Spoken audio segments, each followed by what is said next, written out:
Tudor is to do. Welcome to the latest episode of Talking Tottenham with myself, Ryan Taylor and Alasdair Gold. Talking Tottenham is sponsored by NordVPN. Ali, how are you, mate? Yeah, all good. We start another managerial reign at Tottenham. Always kind of like I don't know if like a rejuvenation, but it certainly kind of wakes you up and you've got to look at everything. I think I spent far too long in the last couple of days looking up everything that could possibly be seen about Igor Tudor. And we will speak to him on Friday. His first press conference has been set for 1:30. And we'll get to see what the latest man in the Tottenham hot seat will tell us.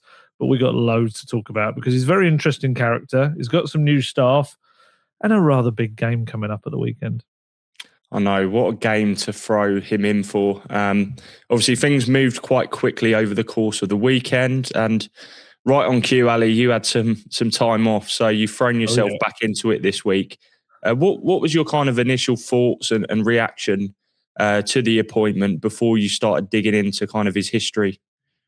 It sounds weird, but a little bit of relief in that I didn't want Spurs to go for a permanent manager right now. Yeah. I just felt like the available options weren't the best for the long-term future of Tottenham.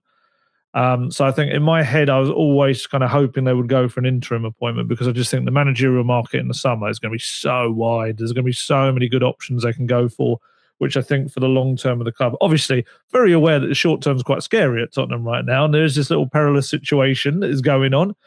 And then I think when you then start to narrow it down to who's available and who would want to be an interim for these last couple of months, the more you look into Igor Tudor, the more he does make sense. He is one of football's firefighters is the best way to probably put it. And we'll kind of go a bit deeper into why that is. And yes, there's no Premier League experience, but as people have pointed out to me, Thomas Frank had a lot of Premier League experience and it didn't really work out for him and Tottenham. So yeah, he's got a past where he will go into clubs, Igor Tudor. He will maximise very quickly what he's got in front of him and he will get things moving in the right direction again. And that's exactly what Tottenham need. Exactly. That's kind of my initial view. Once I sort of had a look and assessed kind of his history, obviously, he's had 12 jobs. Only in three of these, has he started in those jobs at the beginning of the season. So he's very much a man that is used to coming into a club and kind of changing the trajectory of their campaign. And he's managed some notably big European clubs as well, the likes of Juventus, Lazio, Galatasaray, Marseille. And it's a style of football, really, Ali, that I think makes it quite an interesting fit for this stage of the season because it's kind of a back to basics approach in terms of structure and organisation, but actually outside of the defensive solidity is a real desire to press and get on the front foot, which I think is what Spurs need at the moment. Obviously, we know how desperate the situation really is, but if all goes to plan, like you say, this could end up being actually quite a smart appointment. But I can also understand why fans might be sort of concerned and worried that this is a massive gamble at a crucial point in the club's season.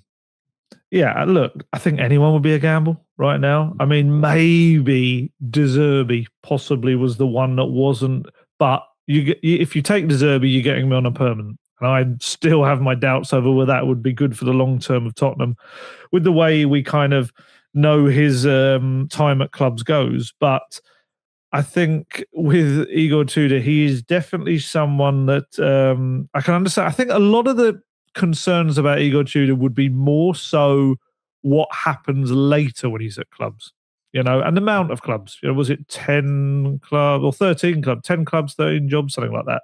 It's a lot of jobs he's had.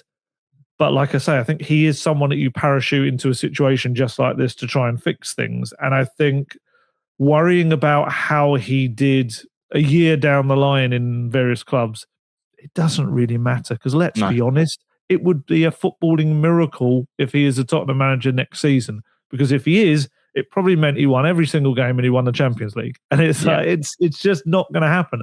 So if you're looking for someone to make a 3.5 month impact, look across his entire career and you'll find someone that has done that pretty much every single job he's gone into, managed big players, and he does have no time for egos. He's a guy that is a very good communicator, manager, but also takes no rubbish from the players as well. And I think that's exactly the kind of person they need right now. I mean, just looking very quickly back on like recent jobs he's had, went into Udinese late in the season, helped them avoid relegation. They'd been in a 10-game losing streak, and he went in there and stopped them getting relegated.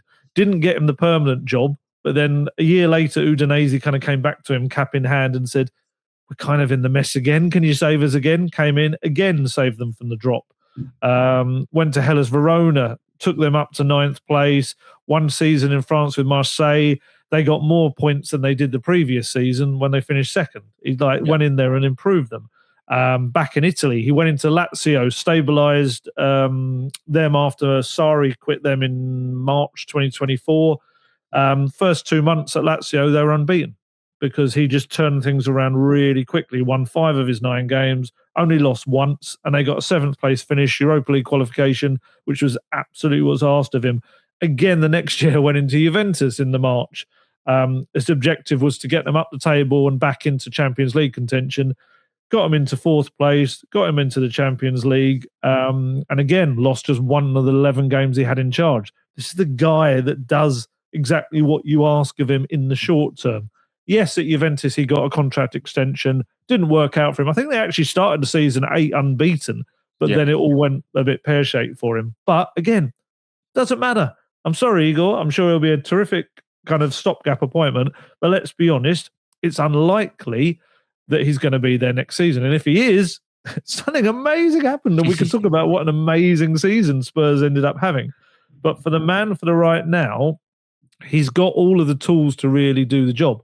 The only issue he's going to face, obviously, as we'll talk about, is the lack of players, which he probably has never gone into a club that has got this much of a mess when it comes to the injuries. But yeah, look, excuse me, I think there'll be a lot of people that would have just been like, we should have appointed Harry Redknapp or Tim Sherwood or some of these names from the past who haven't managed in about 10, 15 years or so. I get it, and I get the kind of nostalgic element of what these people did, and they've all been very much pushing themselves for the job, as you would. And I noticed as soon as they didn't get the job or the call, they all started going, this is rubbish. I really slated the decision, which is like the most predictable thing ever. But I think you look at what Igor Tudor's done and you see the logic behind it. It is still a gamble, as anyone would be, but actually at a time when you kind of question a lot of decisions the club have made over recent 12 months or so, and far longer than that, I kind of can understand the joined up thinking here when they got down to the final candidates to go for Igor Tudor.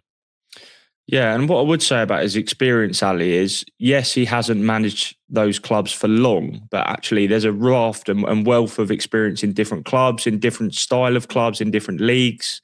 So I think all of those will contribute towards his qualities and his skill sets to actually lift this group of players. What I would say as well, having very adaptable. You're right. Very different countries, very adaptable. Yeah, and I noticed that obviously he's got quite an affiliation to Hajduk Split. He's from Split. I've been there twice, and my God, the Croatians, they live and breathe football. It's life and death for them. And when I look at Tudor, he strikes me as he's got that aura and that no nonsense presence. With all due respect to Thomas Frank, I don't think he quite had that kind of authority and sort of. It's almost like the players will look at him and maybe fear him a little bit, and that's what I think they need at this moment in time. Someone that is going to take control of that dressing room, and if you don't do what he wants, you're not going to be part of his plans. And I think at this moment in time, that's what Spurs need. One of those strong characters that can squeeze the absolute maximum from the group. And I actually think on the face of it, it looks a smart appointment. Whether it will be the case, we have to wait and see. What I was going to ask you about, Ali, was who came to the decision to appoint Tudor? Because obviously, I think there was some speculation back in January that maybe Fabio Paratici was lining him up as a potential replacement for Thomas Frank. And secondly, there was also quite strong links to Terzic and Marco Rose. So were those two ever strongly in the mix? Well, we get the impression that they were kind of the final bunch of candidates that they were really kind of looking over. And obviously Rose would have made sense, I suppose, from the Xavi Simons angle, having worked with him as well. And Terzic has been linked with Spurs like forever, it feels like. He always seems to be in the mix. But yeah, I mean, it's an interesting one with Fabio Paratici and Igor Tudor because, I mean, Paratici and Tudor have been linked with Spurs for a long time, not even just like in recent months, but doing some digging as we have to do after, or as we realised it was going to look like it was going to happen.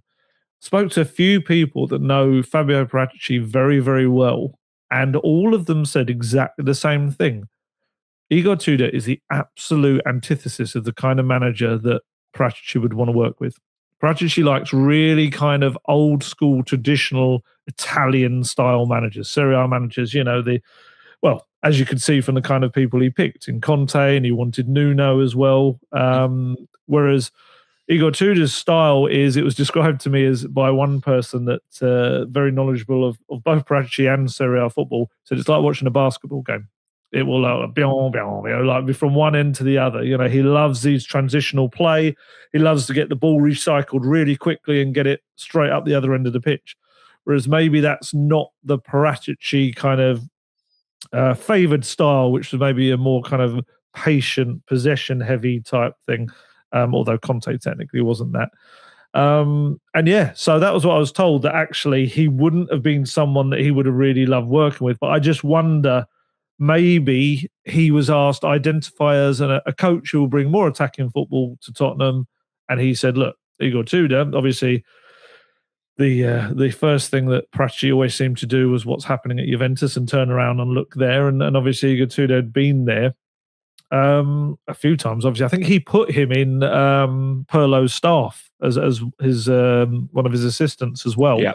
Probably thinking, he's going to need an attacking-based coach on his staff as well. So, like I've said, it's kind of a different way to look at it. I'm not saying that he thought he was bad or anything like that. I think he more saw him as a coach within a system rather than a coach that played his kind of football. So that's why I do feel like it would have felt like a bit of an odd fit for Paratici. Maybe he thought, well, I'm not going to be here. I know I'm going back to Italy. He suits what you want, but not for me, Gov. I don't know.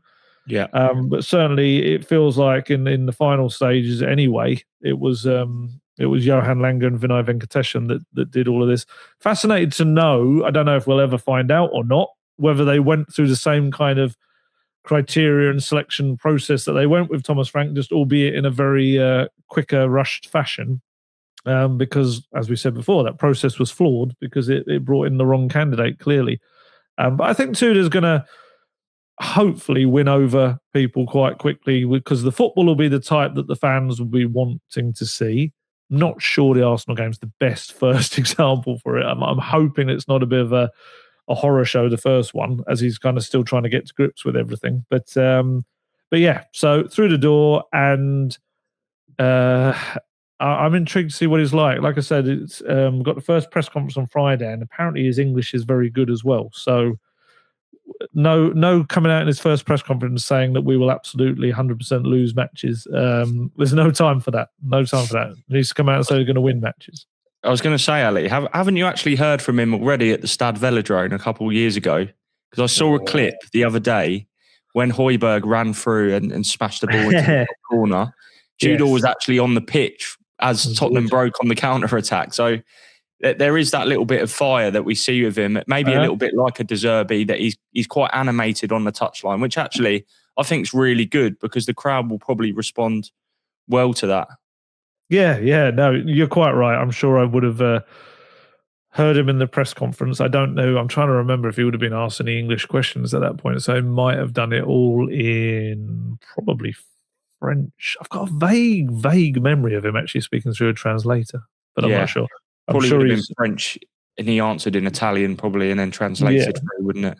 Yeah, very possibly. But yeah, he seems an animated character. And going back to something you said earlier as well, I do think he'll get the respect from the players because he was a big centre back in his day, big Juventus centre back. I think injuries were more the thing that kind of stopped him really, really kind of hitting heights. But certainly in Croatia, he was like one of their big stars. And weird memory of always buying him on Championship Manager. I was going to say, my memories are actually, I used to have this, it must have been my dad's, but a Champions League game on the PS1. I think it was 01-02, and Tudor was in that side, and obviously it was littered with talent. I remember I think it was like the Del Pieros, it was like Darko Kovacevic, all these kind of iconic Italian players. So he was part of, obviously, that core group that did win a couple of Serie A titles. So he's got that sort of DNA and winning mentality. Yeah. Absolutely. I think his managerial career, I think it's just the one cup, isn't it? Yeah, with Hajduk. Where it was. That's it, with Hajduk. So that's obviously something he's still, but I don't feel like he's been kind of, all the situations he's been parachuted into, they're not really winners of trophy kind of situations. No. And again, it's the same at Tottenham, unless he does the unthinkable and we're all at an amazing parade in N17 in May, June time. But yeah, he will. I think he'll come in and I think he'll get that respect.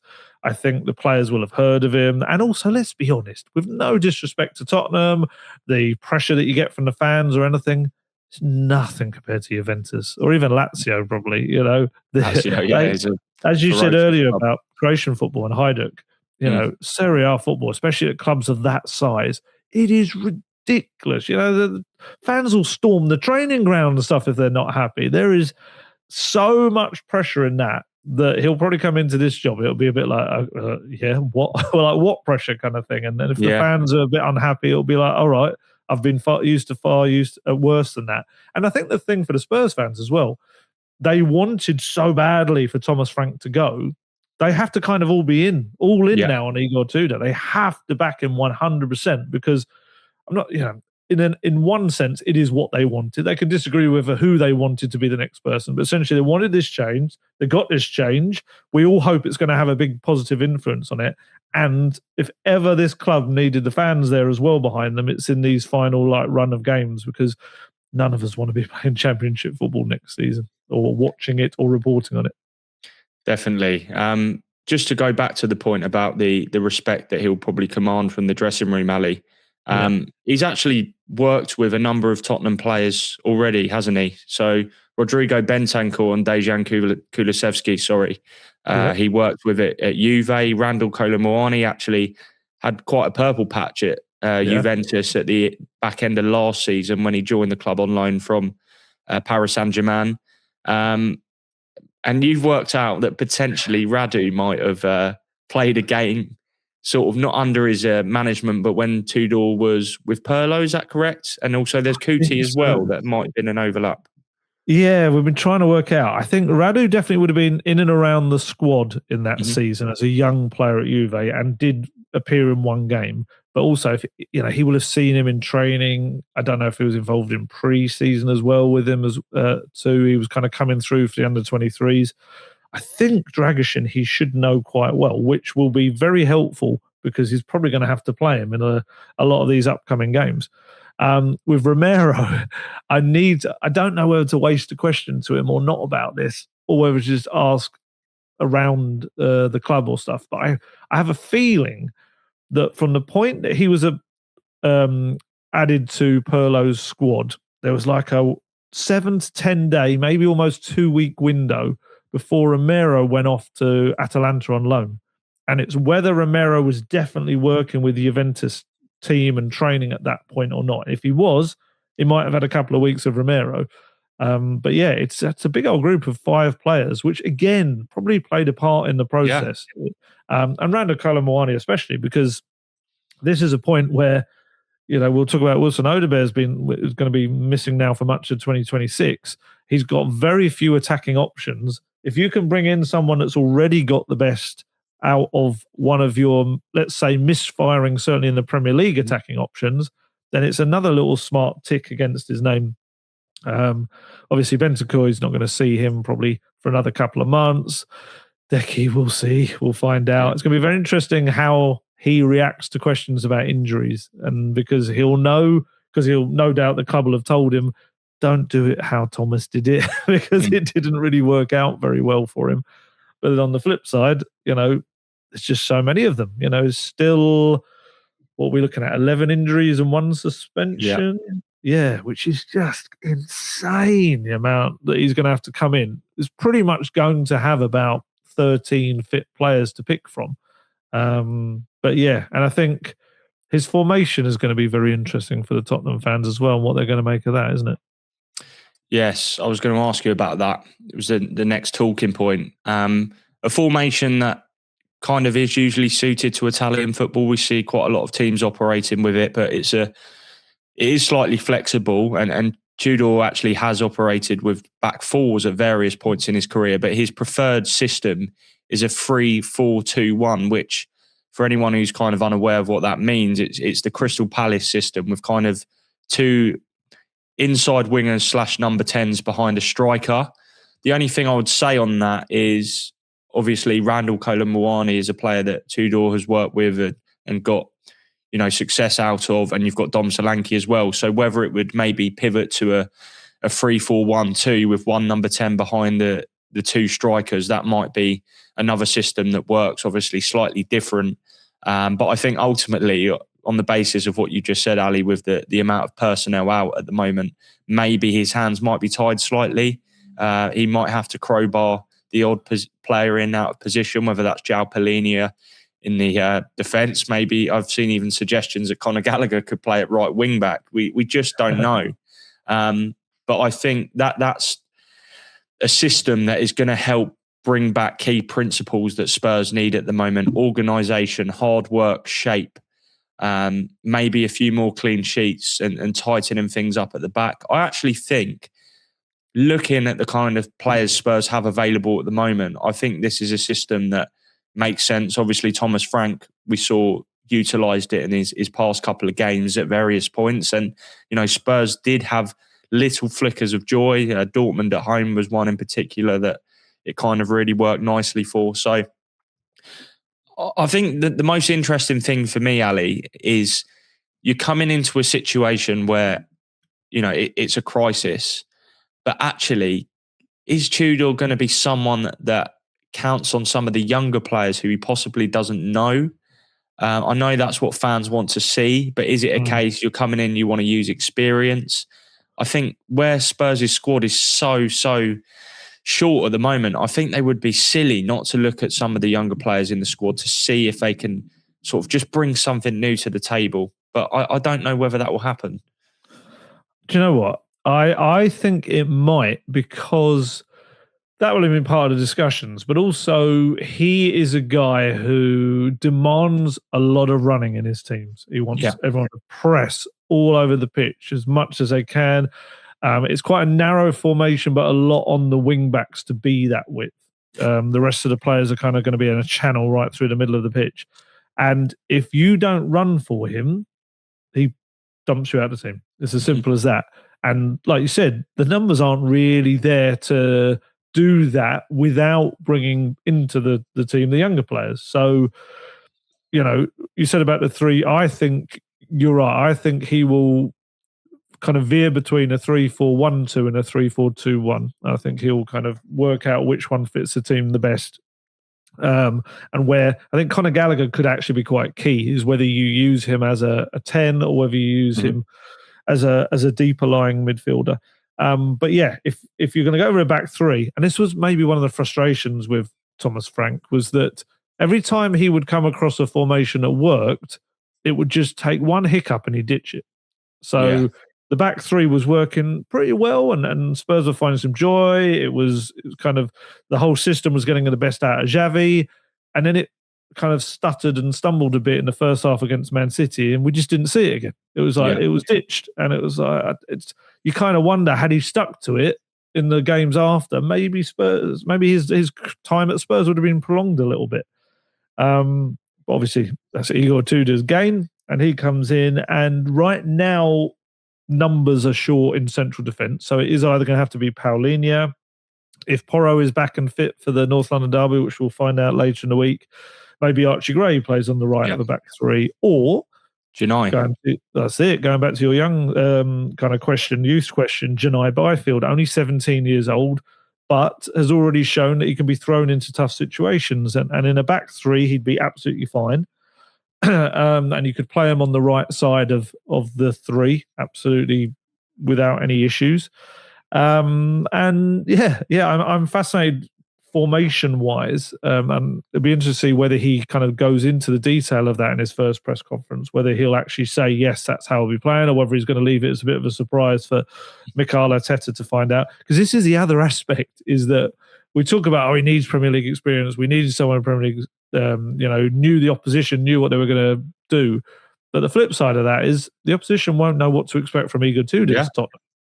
And we all saw how, everyone talks about the first 10 games of the Postecoglou era, where Spurs blew teams out of the water because they had no idea what was coming at them. And maybe that can kind of be in Tudor's favour as well for these final run of games of the season, that by the time people maybe work out what they're meant to do against it, Spurs will be lovely and safe, and that would be ideal. But I hope he turns to the youth. There's not a lot of attacking options. We might see Luca Williams-Barnett, Teenan Thompson getting a few more minutes, because this was the big, kind of a bit of a fallacy about Thomas Frank, wasn't it? That he was going to come in and use all these young players from the academy, and he didn't. He only used Janai when he was absolutely desperate and had no one else to turn to.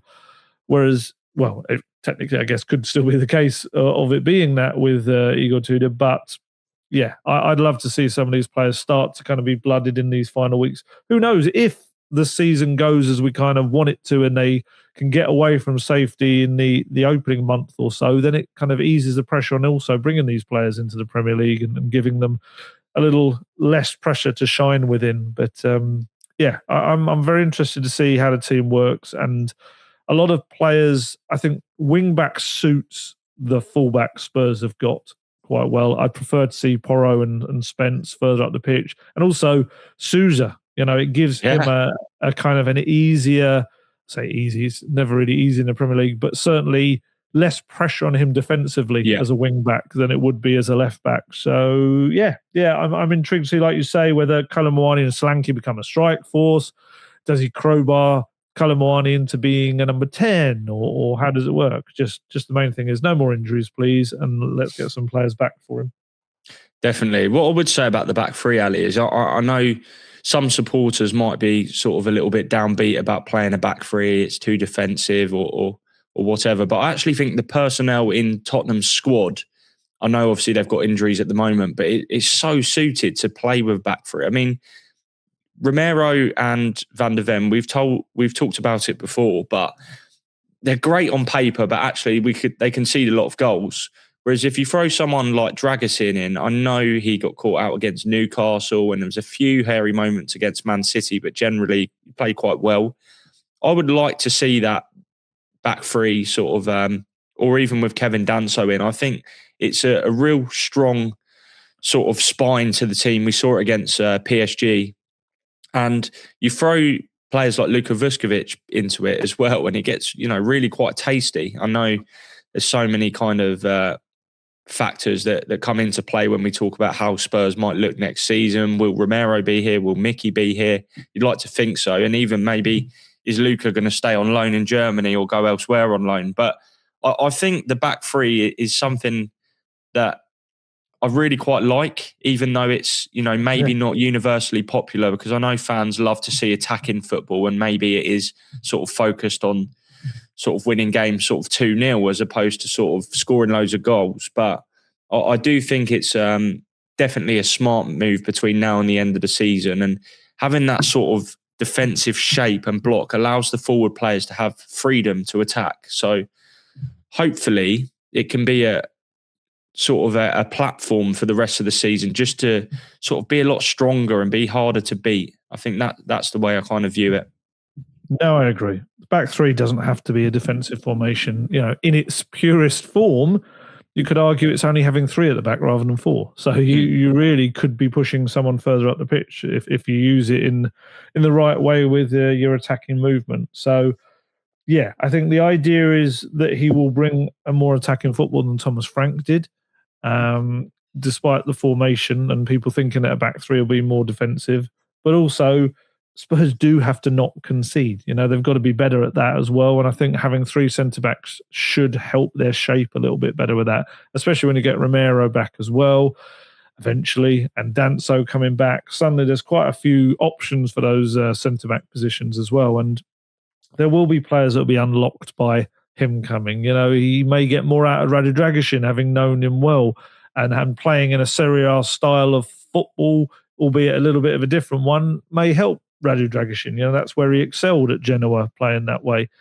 Xavi, we've seen him unlocked in a back three system, in a 3-4-2-1. He looks so much better in that. So again, that could help him. And just getting more balls into the box for Dominic Solanke is only going to help him too. So, yeah, there's a lot of positives to where it could be. It could go utterly wrong. It could go in a completely different direction. Of course, this is football, and this is Tottenham. We see a lot of things, best laid plans become utter chaos. But there's certainly a lot to what he can bring that should suit Tottenham in their current state. Definitely. Ali, we're around about the halfway point now, so it's time to hear about the benefits of using NordVPN if you want to delve into some of the footage of Tudor's football in Croatia or Turkey or France or even Italy. It might be something for you. Very nice. Yes, you might be wanting to kind of scour the internet from foreign countries for it, or even for Igor himself. He's done probably a lot of traveling in recent days. He's been here, there, and everywhere, no doubt, and flying backwards and forwards from London. He might want to, be over here and watch some of his favorite Croatian TV shows that otherwise you couldn't get. You might want to watch some Croatian TV shows, I don't know, or you might be in Croatia wanting to watch your UK shows. And if you want to do that, NordVPN can do all of that for you by making your device think it's in a different country. How many times have you been on holiday and you just have those little quiet moments where you're not out, you're not heading out for dinner, you're not heading to the beach. You might be sitting there thinking, do you know what? I've got half an hour, I'm on a train or something. I could watch one of the shows I watch back home, and you try and use one of your platforms that you watch it on, and it's not available because it says this country does not allow that. However, you use a NordVPN account, you can make your device just think it's back home in the UK and just use all of those things that you pay for normally, as you should be able to, quite frankly. But also it works the other way around. If you're back in the UK, you might want to book those holidays. You might want to book the airplane tickets, the hotel, concert tickets, whatever. You might want to do it knowing it's cheaper if you do it from the destination country. So you can set your device thinking it's abroad rather than the UK. So it works both ways. It also helps with privacy, data protection, things like that when you're abroad. It's got a NordVPN threat protection feature that protects you from viruses and malicious malware and things like that. And also Nord have this other great product which is called Saley, which I've used many times as well, which is a form of eSIM that is far cheaper than what you'll get from a lot of the mobile networks.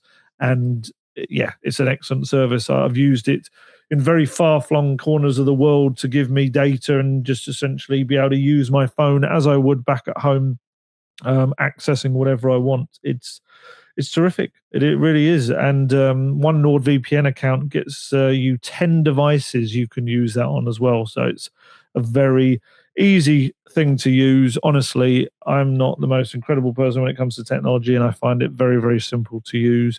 And it is the fastest VPN in the world, NordVPN. That means there's no buffering, no lagging, and you can stream your favorite shows from anywhere in the world without your bandwidth throttling.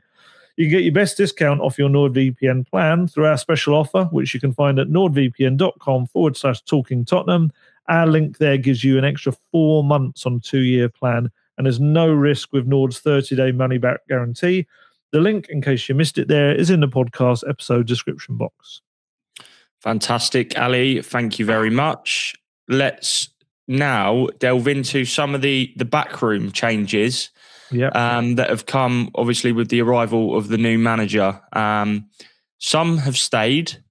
There's been some departures also, and also some new faces at Hotspur Way. So I'll just run through some of them quickly before you can give us the lowdown, Ali. So Ivan Javorcic is coming in as the assistant coach. Ricardo Ragagnacci is coming in as the physical coach. Tomislav Rogic is coming in as the goalkeeping coach. I can see you chuckling at my pronunciation. Only because I know I'm going to kill the pronunciation, so I'm glad you're going first. Yeah, if any of them are listening, please, I'm sincerely apologetic about some of this pronunciation. Justin Cochran, John Heitinger and Chris Haslam and analyst Joe Newton have all left the club. In terms of staying put, there's actually quite a few faces that will remain at Tottenham. Fabian Ott, the goalkeeping coach, or one of the goalkeeper coaches, Andreas Georgeson, who has obviously had quite a lot of joy from set pieces this season. Cameron Campbell, Stuart Lewis as the first team academy transition coach, and Dean Brill. They are also staying. So what are the major talking points and takeaways from this, Ali? I think certain John Heitinger, or Johnny Heitinger as he's known, is one of the main stories, really, in the sense that it's only been a couple of weeks, really, or months since he arrived at the club to work under Thomas Frank. Yeah, definitely. We'll start with the departures because John Heidegger, he is that Grandpa Simpson meme, isn't he? He's literally just walked in, put his hat off, taking it back off the coat stand and walked back out again. I mean, we were talking about this just before we came on air, that there's some suggestion back in his homeland that maybe he was offered a role but decided against it. I don't know. We'll find out. It may be that Igor Tudor admits that, but often, I'm not saying it's spun in whatever way people want it to be, but yeah, we need to kind of get to exact truth of it. I mean, it's not the kind of thing you'd say probably unless there wasn't an offer there. Because let's be honest, Spurs would probably look a bit daft bringing someone in for just a month and going, thanks for your help. It's a shame with Justin Cochran, very highly rated kind of within the game, obviously in the England setup as well. But, I mean, the problem for him, maybe it's, well, first off, he's obviously very associated with Thomas Frank. That is, he's been his guy for the last few years or so.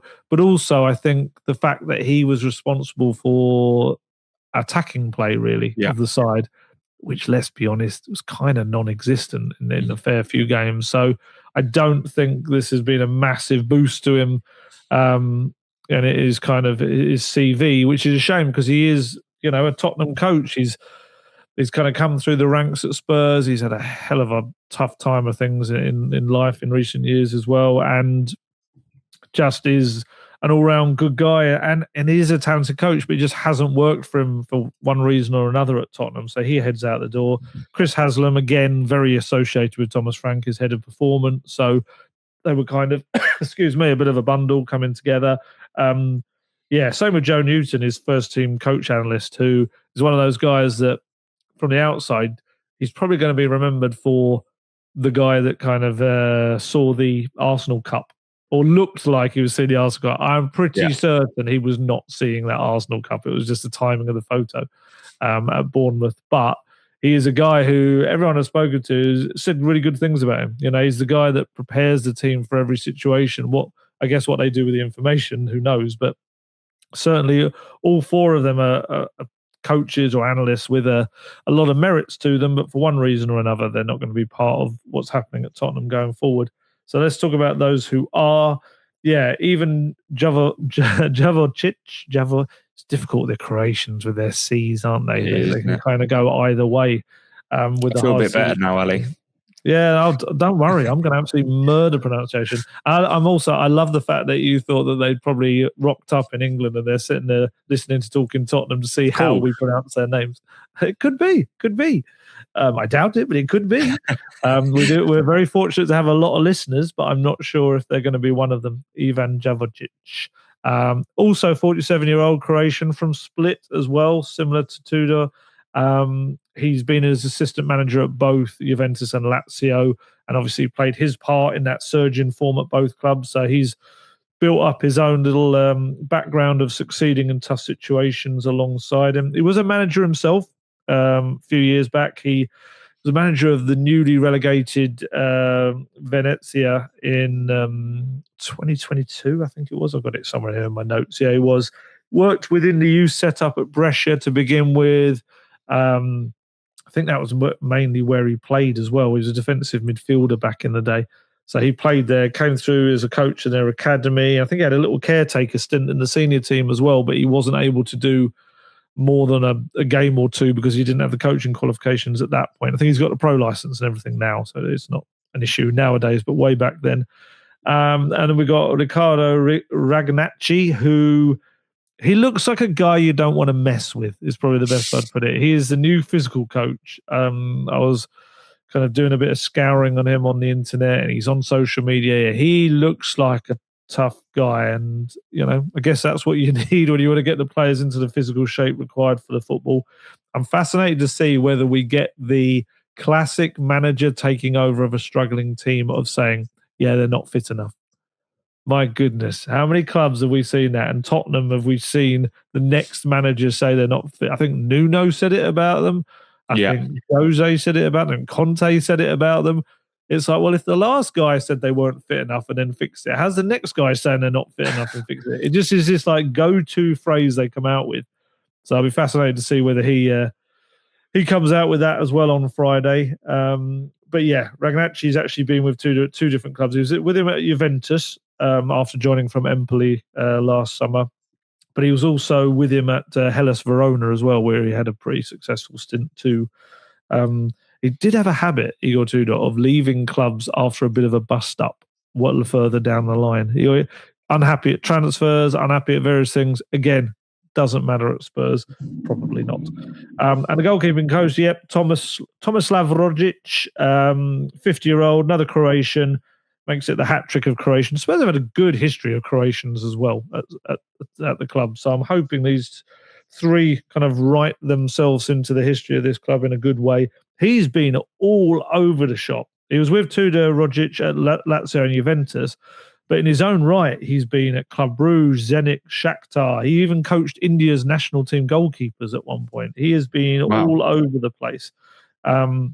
So this is one of the fascinating aspects of how it works with Fabian Ota, the chap that was brought in last summer because just for a bit of experience, former Liverpool coach, was there for the title-winning team, was USA goalkeeping coach as well. So although I think he's 15 years younger than Rogic, he's had a lot of big experience. It was at Burnley as well, 3 years at Borussia Mönchengladbach. So I'm fascinated to see. I don't know if probably only for the maybe warm-ups before games, but also the Champions League training that we get to see a little bit of, just to see who appears to be the senior coach out of the two.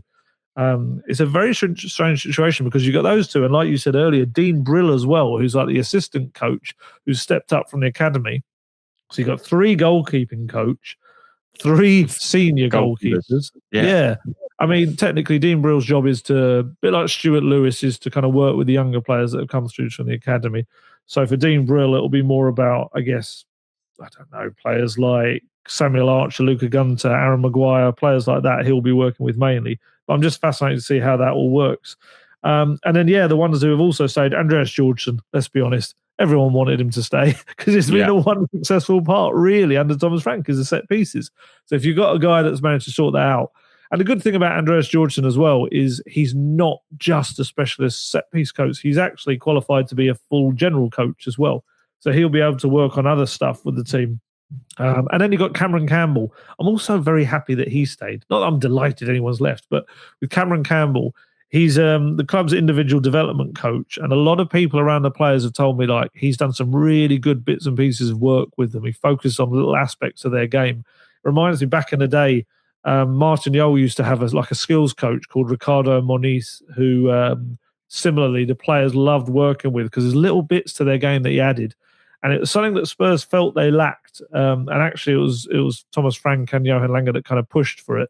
So I'm glad he's sticking around, former, I think he was at Leipzig before that as well. And where was he? Was it Rangers? I'm trying to think where he was before that.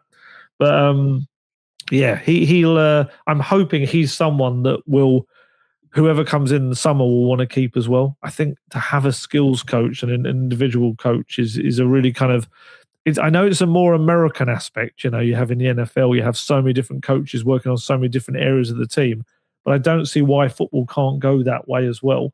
I I think it's quite interesting to see who they've kept. And like I say, Stuart Lewis as well, very highly rated coach within the club. I think they'll have seen that Matt Wells has gone off to Colorado Rapids, and early buzz there that just in pre-season that his team, are playing some nice football, little traces of Ange Ball, little traces of other managers that he's worked under as well.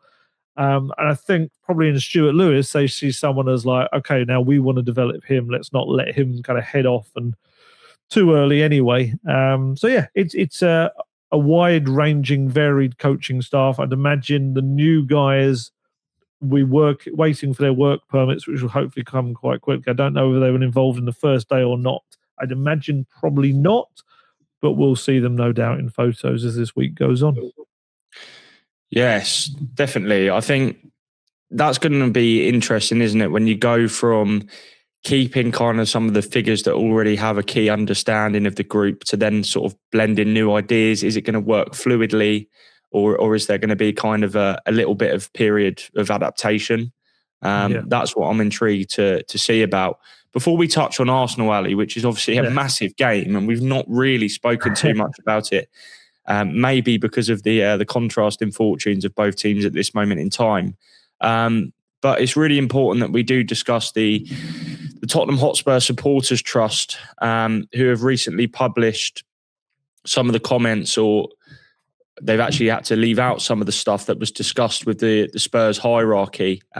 You've done a great piece on football.london about all the kind of key details, but do you want to just give anyone who hasn't read that yet kind of the rundown of what's happened? Because it's important to note that as the change has been implemented in the dugout, there are still a lot of glaring issues behind the scenes that fans are concerned about in terms of the club's long-term future.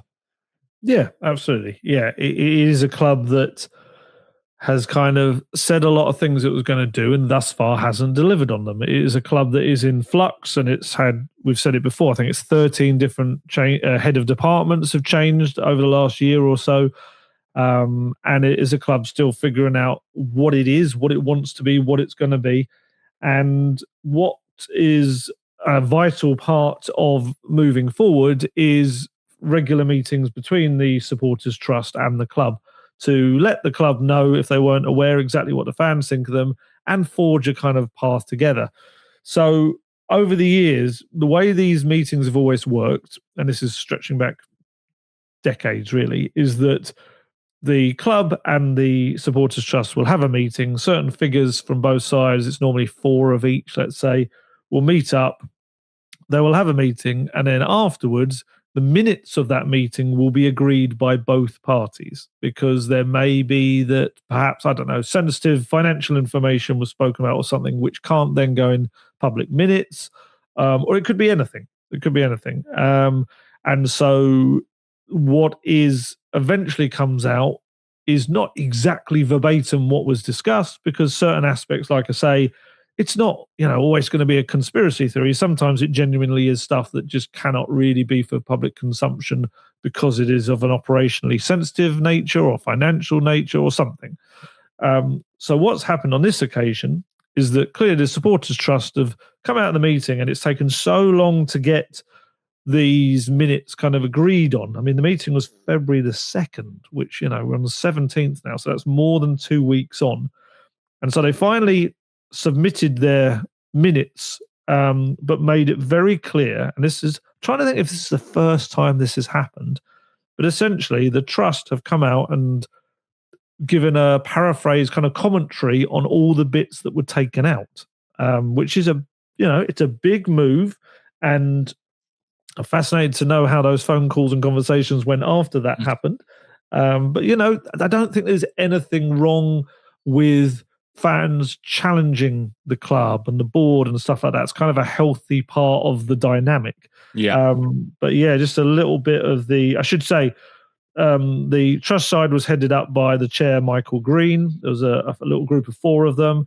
And they were kind of presenting the findings of the Trust's recent survey, which is the 5 Principles of Ownership survey, which had 4,500 supporters participating. And having seen the results, I'm sure many people have, not so good. They were not a ringing endorsement of the things Tottenham Hotspur have been doing. And in terms of some of the people that were on the Spurs side in this meeting, there was the CEO, Vinay Venkatesham, Chief Communications Officer, Kate Miller, and other members of staff as well. So Spurs, the trust, when they kind of put out these minutes, they said, I'm just going to read it because it's probably better this little bit to say, explains it. It says, there were a number of specific points raised during the meeting which the club did not agree to include in the final published version despite our request. As a democratic supporters organisation elected to represent fans' views, we believe it is vital that supporters can see what issues are being raised with the club, how these issues are being discussed, and what responses are being given. Publishing a full record of the points raised helps ensure accountability and allow members and the wider fan base to understand how the trust is fulfilling its role on their behalf. Transparency is integral to our role and in our dealings with the club. For that reason, we're also publishing below the paragraphs which the trust asked to be included in the minutes, but which were not accepted by the club for inclusion in the final version. So yeah, it's quite interesting to read. There is a lot in the minutes of the club noted this, the club noted that. Mm-hmm. And it's like, it's not the most, inspiring read in the world, but I guess that's what they're doing. And yeah, it's essentially was a meeting of the trust just being very concerned about the current direction of the club and where it's going, and the plans that were meant to be put in place, competing on all competitions, which haven't happened, the big change in sacking a manager who'd got you a trophy to bring in someone that can compete on all fronts, and whether they truly prepared themselves to actually compete on all fronts. There was a lot of that, and also young player development, and whether, as we discussed earlier, as well, wasn't it? What's that? There was a point on Luka Vuskovic and not being recalled despite the club's injury crisis. Spot on, absolutely, and things like that. And personally, I still stick to my original thing that I think players like him and Mikey Moore are better served by not coming back to this mess right now and continuing what's been a real development season for him. But yeah, and so things like the club's DNA, and yeah, it's quite an interesting read. Have a little look on football.london. We've got a little bit about it. But I think just the main thing that comes of it is, although it is standard practice, it doesn't. It looks like the club are trying to hide something, and when it's probably the case that they're probably not. But it's just this whole thing about having this open and transparent new era at the club post Daniel Levy, and the immediate first kind of big meeting. Really, I think there have been, to be fair, one or two before, but it's just, it doesn't look great. And I'm intrigued to see kind of what happens with that, how it proceeds, when the next meeting is, how the relations are between the club and the trust, because there's been some times over the years when the trust and the club have not been very close, to put it lightly. Some difficult times between them.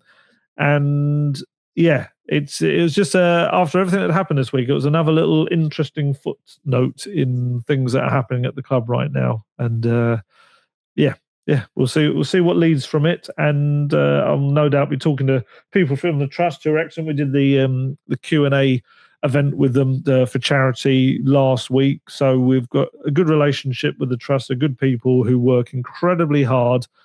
It's not a paid position, they're doing this off their own back to try and make Tottenham better for the fans. And I always feel really sorry for them when you see on social media people going at them, and you're like, these are people that are giving up their own time to try and fix your football club for you. They might not have all the power in the world, they might not be able to do what they're going to do, but they're constantly trying to battle to make it happen. And I do personally think that needs applauding rather than running down as they always seem to, or certainly sometimes seem to get on social media. But that's just me. Definitely, and that's why it was important that we shined a light on it. In terms of Sunday, Ali, obviously, a game that I'd imagine large quarters of the fan base are dreading. Some might be optimistic that actually, in many ways, this could actually be the perfect fixture to kind of catch fire, the Tudor era to catch fire, and sort of, that might be the slightly optimistic Tottenham fan. But it's a huge game. It's a derby. It's at the Tottenham Hotspur Stadium. So there are reasons to be positive. And there's also been an extended break, isn't there? 5 days off that I think the players had. They've now got a full week of training to prepare.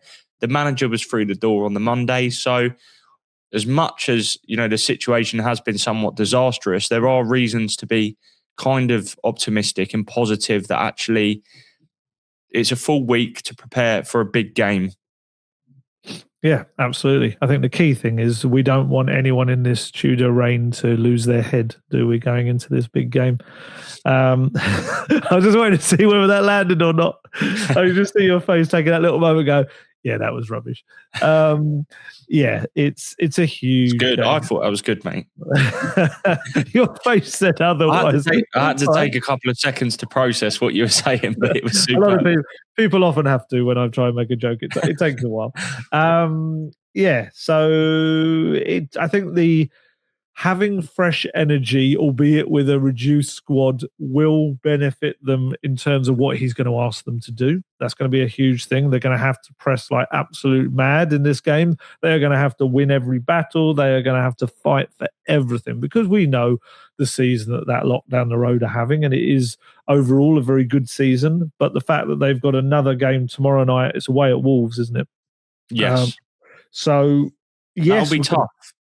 I think on paper, people expect Wolves to roll over, but I was at the Brentford game last Thursday, and that was, the Premier League is, everyone says it's at the worst quality it's ever been, and the teams that are going for the title are not as good as previous champions, but Brentford last week were absolutely brilliant. I don't think any side would have gone there and not had a tough evening, and I think Wolves on paper, they're at the bottom of the table, but they will work hard and make it difficult for the team down the road who, at this moment in time are under that pressure that everyone is wanting to see them sort of collapse. So again, I actually forget that they play before the North London derby. So it is going to be interesting. Sorry to cut you off there, Ali. No. It gave me a perfect time just to look at some messages that are flying about, because just as we're bringing this to an end, so Igor Tudor's first interview as Spurs boss has landed, which I'm sure our boss Matt will be like, quick, write about it. 5-minute interview with the first word seemed to be big challenge for me, a big honour to be here. So we'll dive into that in a little bit. But huge game, massive undertaking. Hopefully the little bit leggy would be lovely after the game at Wolves, Arsenal and Tottenham go into it looking to get the fans out of their seats again, and not in because they're heading to the exits, to get them out of their seats, to cheer the team on, and create, some of the noise that stadium in North London derbies has had some of the best noise we've ever heard. It needs to be like that again on Sunday, and needs to get this new era off to a positive start. Even just a positive performance gets them going. He'll know there's so much work to do, but what better way to try and kick things off with a North London derby display that gets people on side straight away? Definitely. So in terms of the week, Ali, Igor Tudor is speaking on Friday, I believe, isn't it? 1:30, you'll be there. Yeah. Also, it'll be a nice bit of kind of build up and fallout to his first interview in terms of analysing some of the stuff he says. I'm sure you'll be on top of that after we finish recording this podcast, and you'll be at the game. I won't be there, but huge match, hopefully a positive start. And I'm interested to know how the fans are kind of reflecting on the appointment. So feel free to let us know in the comments your thoughts. And it's going to be a big week for Spurs. Hopefully a positive one. Absolutely. Right. Sorry, Ali, I kind of dropped that on you. I thought you might reply. No, I was just saying absolutely. Glad, I suppose, but yeah. No, it's fine. No, I was worried whether we have to rush off and do this. Yes. Sorry, I'm probably making this worse for you. Delaying the, no, it's fine. delaying the You've exit. already seen me tapping away on my phone saying, it's all right, we're coming. It's going to be a huge game. I'm really looking forward to it. Well, as much as I can with North London derbies, because there's always a part of me that dreads what could go wrong in them.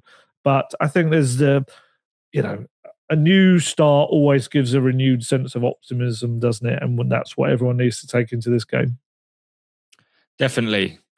To get the best discount off your NordVPN, please go to nordvpn.com/talkingtottenham. Our link will also give you 4 extra months on the 2-year plan. There's no risk with Nord's 30-day money-back guarantee, and the link is in the podcast episode description box below.